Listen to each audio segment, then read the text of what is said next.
it. Paimon never thought she'd see you two together. Nice to see you again, Traveler and Paimon. Oh, we're not interrupting anything, are we? Not at all. I wasn't in the middle of an interview or anything. I was just asking Miss Kuching about purchasing a kite. A kite? Are you buying some regional specialties to bring back to Fontaine? Well, yes. And... It seems you haven't heard yet. The theme of this year's Lantern Rite is kites. Oh, so that's why Paimon has seen so many floating in the sky. Liyue Harbor is always changing, so it is only fitting that Lantern Rite should change in turn. The Qixing believes it would benefit Liyue to build on our own cultural foundation by embracing the technologies of other nations. After all, it is said that the stones of another mountain may serve to better polish one's own jade. yeah, remember my business meeting with Tianquan Ningguang the last time I was in Liyue Harbor? That's what it was about. But all I really did was use my network to introduce Lady Ningguang to some interesting people. I'm not sure that quite counts as fostering cooperation.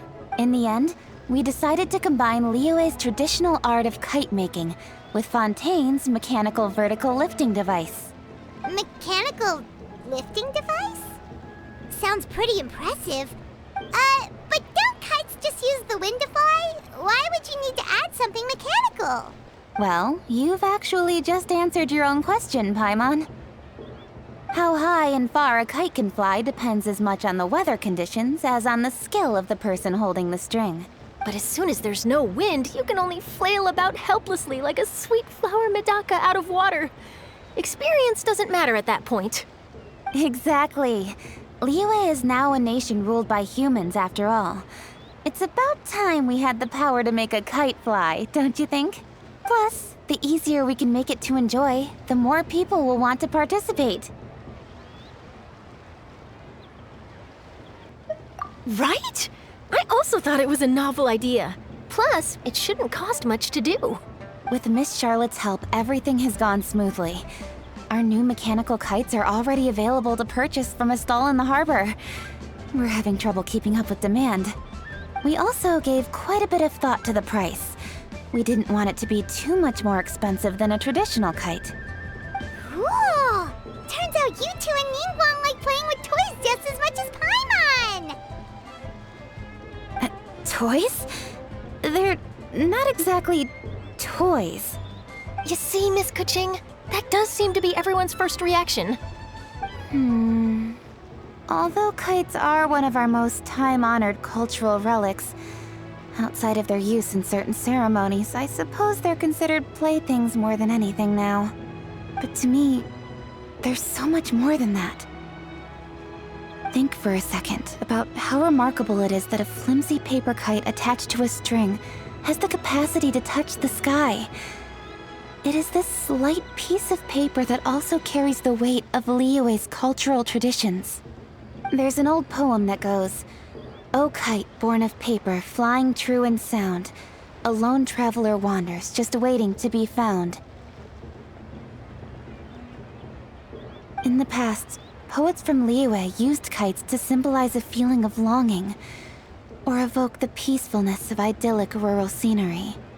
If the people of today can derive enjoyment from this activity, they will not only be more likely to better appreciate the tradition, but also to pass it down to the people of tomorrow. That's the Kuching we know, always thinking 5 steps ahead of anyone else. Well said, Miss Kuching. I've learned quite a bit myself. As long as you're willing to listen, I'm happy to share. I also know quite a lot about the various folk traditions related to kites. For example, whenever a kite blew away, people would say it was the Adepti that summoned the wind to take it away as an offering. That way, you can turn an unfortunate event into an auspicious one. What about something more fun? Do you know anything like that? More fun. Let me think. Oh, I suppose we should first talk about how kites are made. It's another one of our precious forms of traditional craftsmanship. My grandfather told me that, back when he was a boy, children learned the art of kite making step by step from their elders. First, you use the thin strips of bamboo to construct the frame. Then, you draw a design of your choice on a piece of paper, paste it onto the frame, and tie on the string.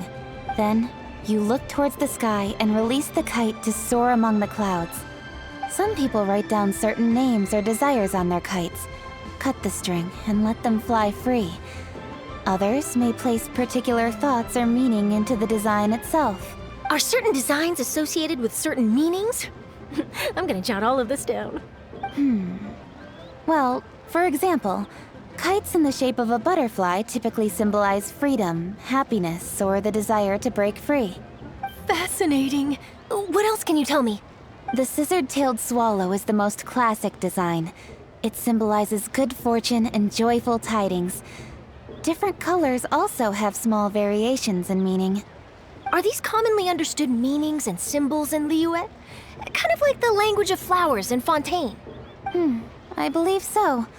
Most have probably heard something about it from their elders at some point. If you're interested, Miss Charlotte, I have several books on the topic that I could lend you. They could be a useful reference. That would be a huge help! Great! Looks like I've got the outline for quite the article on my hands. Perfect! We're gonna take a look around. Then I'll show Miss Charlotte to my home for a little while. I almost forgot. The Ministry of Civil Affairs is hosting a kite flying contest on the night of Lantern Rite. If you're interested, you're more than welcome to bring a kite and participate. The rules are simple. Whoever flies their kite the highest and furthest within the time limit will receive a special honor along with a secret prize. I've already prepared more than enough empty film for the event. I can see the spectacle already. Maybe tone it down a bit, Traveler. What if we don't win? It's better to keep a low profile until the competition starts. Then we'll give them a show they never saw coming. Oh, that secret prize is ours. Then I'll look forward to seeing your performance. You bet! See you then!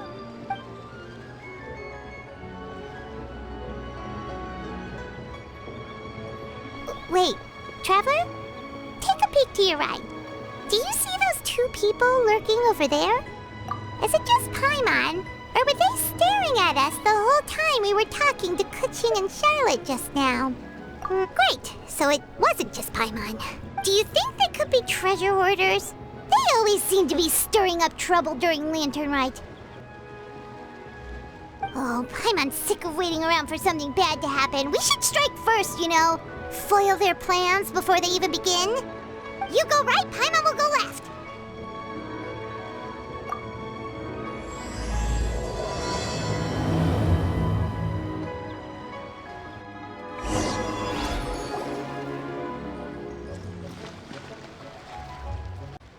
Please take a seat.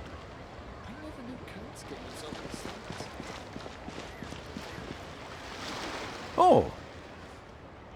It is with such an air of urgency that you appear before us. Your comportment suggests you believe us to have committed some heinous crime. Perhaps you could enlighten us as to your intentions. Whoa, where did this fuddy-duddy come from? You should be the one doing the enlightening, buddy. Don't think we didn't notice you eavesdropping. One look and we could tell you were up to no good. Tell us everything, starting with your name. One bears no secrets before two such as yourselves. You stand in the presence of the mighty and illuminated Adeptus, Moon Carver. For the purpose of this foray into the mortal realm, however, you may address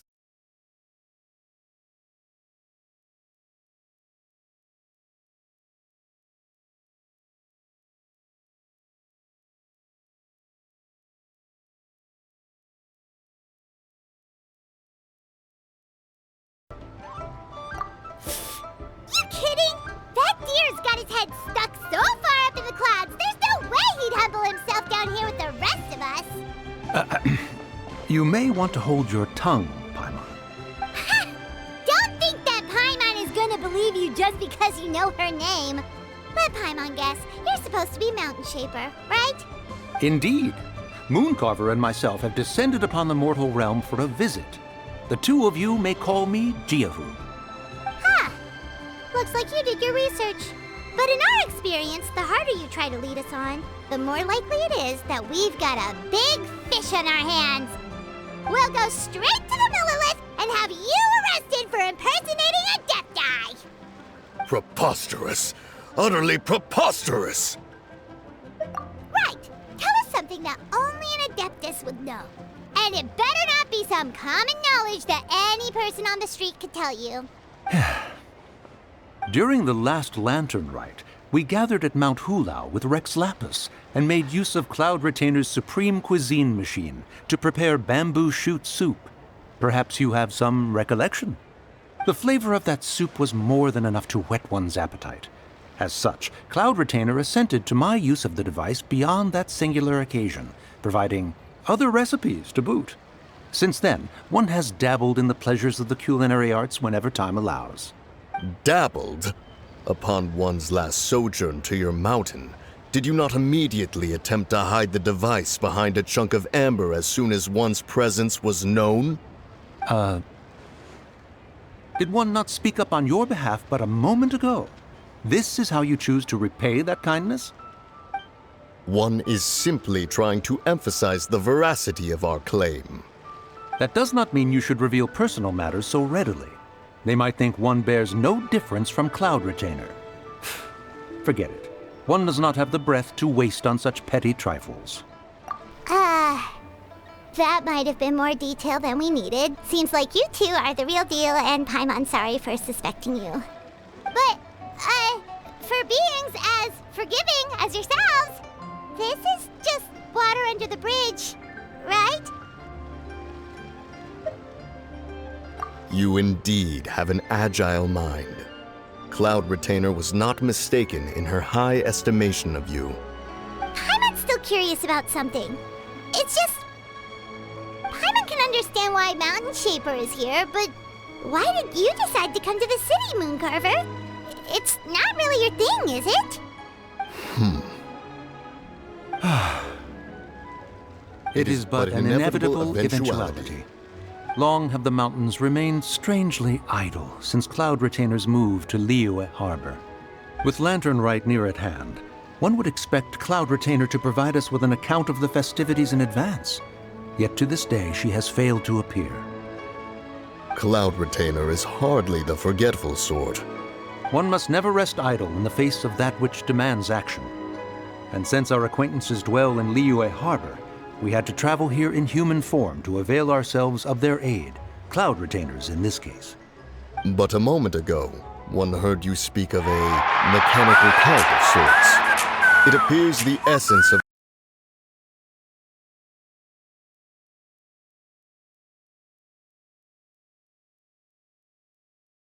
So, you're not looking for Cloud Retainer anymore?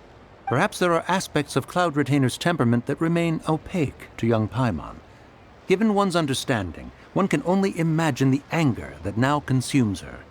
Cloud Retainer is of a proud and arrogant disposition. She holds the belief that her skill in mechanics surpasses that of all others. One can be quite certain it is hardly with an open mind that she regards the arrival of this new technology. One surmises that she has shut herself away, refused all company, and buried herself in the study of her own creations. To call on her would only invite her rebuke. However, if you do happen to cross paths with her over the next few days, do pass along one's regards. Sure! Leave it to us! Have a safe trip back, enjoy the scenery, and happy Lantern Rite! Thank you for your kind words. We shall now depart. We got all worked up for nothing, huh? All that trouble and it turned out to be people we knew all along! Well, it's still pretty early. Let's head over and check out the kite stalls. Paimon wants to see what kinds of kites we can buy to use in the competition. The bigger and prettier, the better!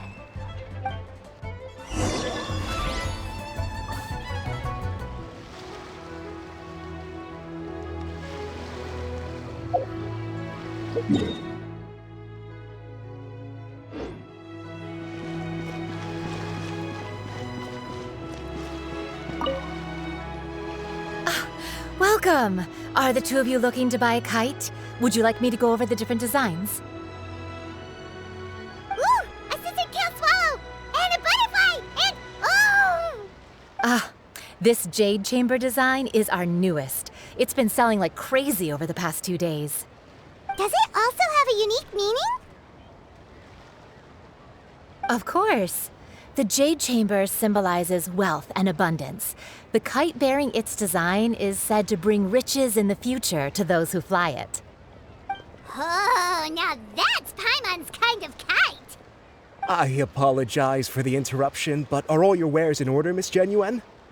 Yes, they're just over there. The paper, bamboo, and dyes. All the necessary kite-making materials. Wonderful. I'll pack them up and get a guard to deliver the goods to Yilong Wharf for you. Yilong Wharf? Oh, wonder what that place is like during Lantern Rite. Paimon would love to go take a look. Well, if the two of you are interested in going to Yilong Wharf, then could I trouble you to find Gaming and deliver these goods together? Is Gaming the guard you just mentioned? Well, yes. The communications office handles shipments and transports around Liyue. He works for the Secure Transport Agency, one of our sub-organizations. The problem is, many of my colleagues have taken leave during Lantern Rite to spend time with their families. So, our available workforce has seen a dramatic decrease recently. If you were willing to help out, then I could get a head start on my next appointment. You do seem really pressed for time. Of course, of course. Hard work deserves ample rewards. Now, at this time of day, Gaming should be somewhere in the vicinity, but just follow the main road until you see the head of a Wushu dance costume. Should be on your right. Be sure to come back if you'd like to buy a kite. I'll even give you a discount.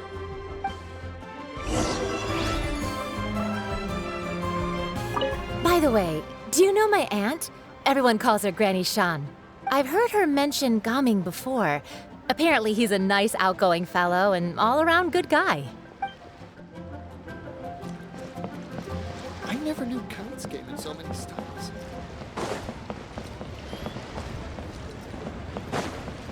Adventure time!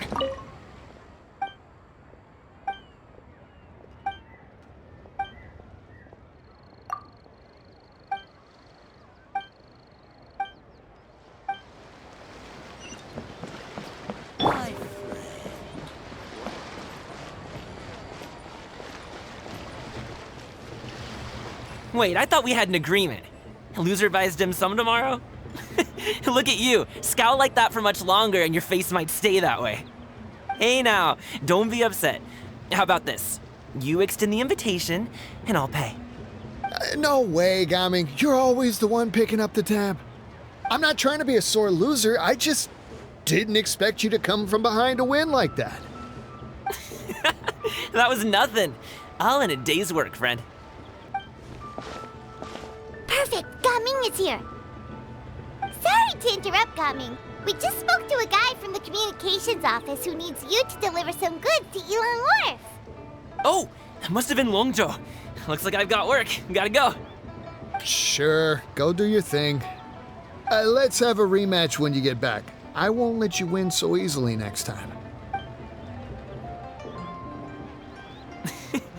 Alrighty, you can hand the goods over to me. Must have been heavy hauling them all this way. Let me take them off your hands. It wasn't that bad. It's just some kite-making materials. Plus, we didn't have to walk very far.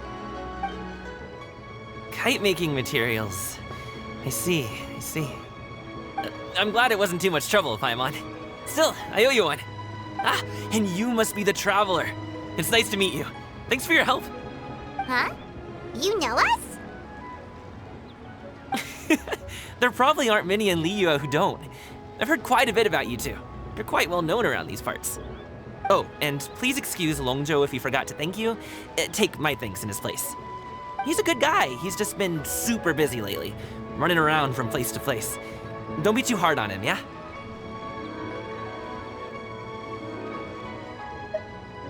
So, you here for Lantern Rite?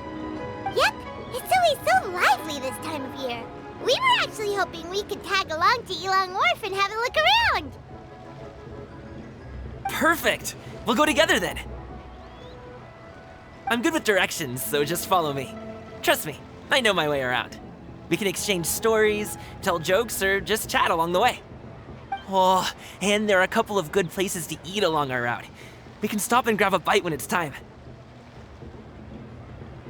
The ingredients are fresh, the portions are generous, and the prices won't break the bank.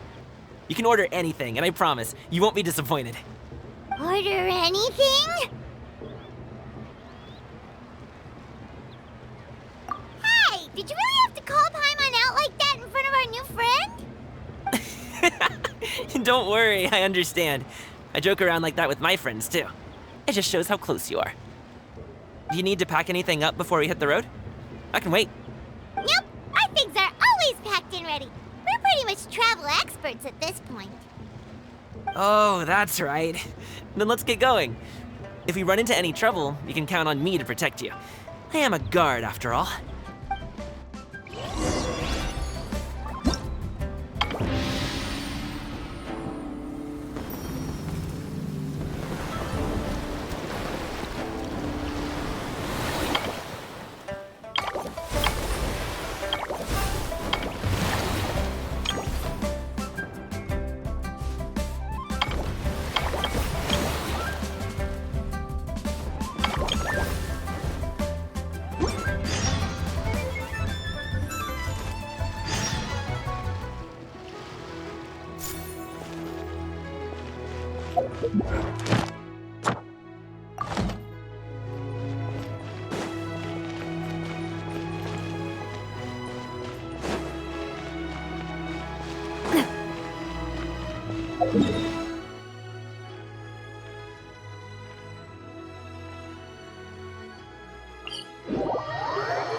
There's still a long road ahead.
Add Astra.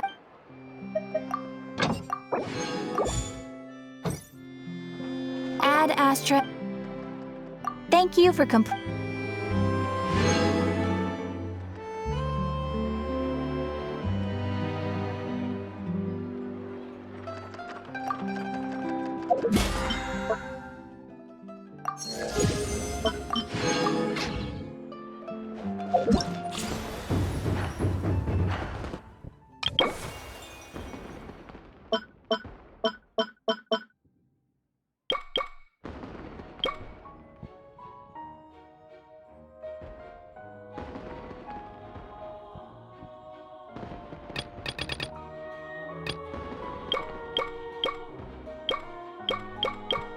Thank you.